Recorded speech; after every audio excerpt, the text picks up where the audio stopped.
Welcome to another Great Cloud Basic short. This is just showing you how to restore old versions of programs. I have a program that's open. I want to revert back a version. Here in the timeline of a source file, I can see the changes I've made. How to open that? Right hand mouse button on the file name, open timeline.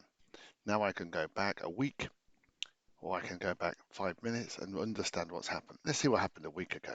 File saved, and it goes back a long way. It says here the data's changed. Then I can look at the changes by using the next change arrows up and down. It says there was a LCD commented out, a new reading of the ADC. Those are the only two changes from a week ago. If I go back further,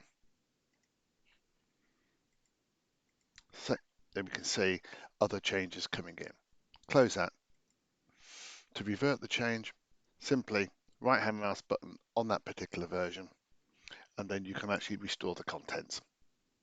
So we go back, I'll go back to a version where I won't break my project, restore contents, restore is put it back as it was. If I want to go back to the previous version a week ago, restore contents, restore is now put it back as it was.